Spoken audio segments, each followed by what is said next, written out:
Political advertisement paid for Maria Georgina Perez de Venecia with address at Perez Park, Colasi, San Fabian, Pangasinan. Paid by Privato Hotel Group with address at 706 Shaw Boulevard, Pasig City, Metro Manila. Kung wala sila, hindi manadagdagan yung produkto na nasaka namin. Dahil po sa inyo, meron na po kaming sariling pangkabuhayan. Natulungan kaming magpursige para sa buhay. Malaking tulong na binibigay sa pamilya namin. Lalong-lalo na po ako nung nasa hospital po ako. Maraming salamat sa pagsuporta sa sports cycling dito sa Pangasinan. Nagsimula po, introduce sa akin ang Lalemaan House of Pickles po sa pagpapatawag po sa mga kababaihan na interesado po sa pagnenegosyo para po madagdagan ng kaalaman din. At natulungan kaming magpursige para sa buhay. Dati po, kapag may nagpapabalat po ng mais, kapag anihan po, nakikibalat po kaming pamilya, sama-sama po pati mga bata. Parang yun po yung pinagkukunan namin ng pangunahing pangangailangan namin. Depende po sa upahan po ng pagbabalat. Minsan po 35 isang sako, minsan po 30. Depende po kung magkano po yung nabalatan nyo. Pagkakasyahin po yun, pambibili ng bigas, pambili ng ulam, pambaon po ng mga bata. Nag-volunteer po ako na sumali po sa SLPA po. Noong August 3, 2023, bumabagyo noon, malakas. Ngayon, August 3 ng gabi, panilalagnat na ako. Tapos nagpa-BP ako kay misis ko, mataas na. Noong August 4, doon ko nalaman na nagkaroon pala na ako ng meningitis kasi nanggaling sa lungs ko na na-infection na umakit na sa utak. Nung nagising ako, 26 days na pala ako nasa ICU. Nagising na lang ako, nalaman ko na lang na natubo ako. Saka ng kwento ng mamis ko na wala na daw akong malay, kala nila mamamatay na daw ako.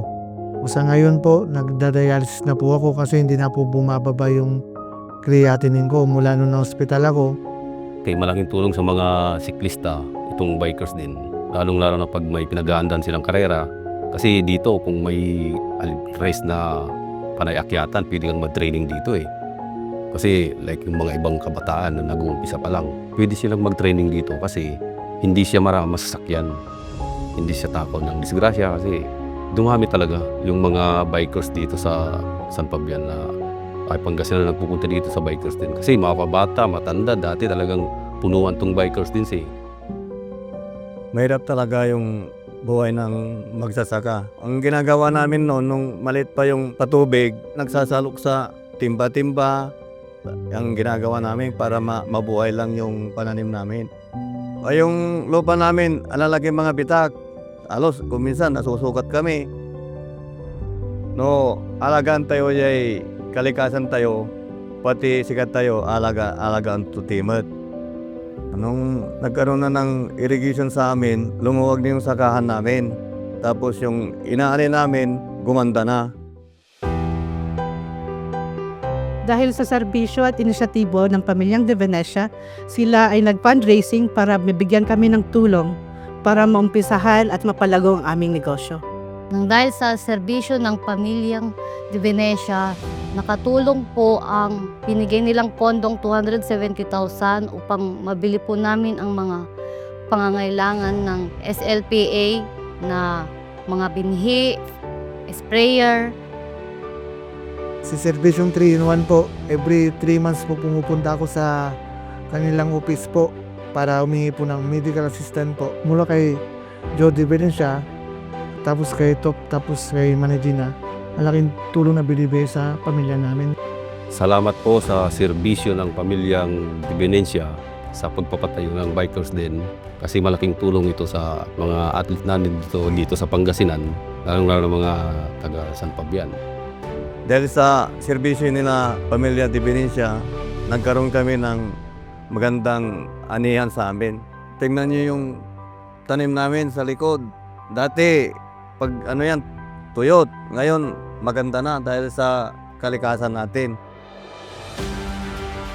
Love namin si Manay Jim. Samahan natin si Manay Gina. Inarami Manay Gina. Dahil sinamahan niya kaming mga bikers sa biyahe namin. Gina ba kayo? Gina ako. Gina ako! Gina tayo. 4 distrito. Gina ba kayo? Gina!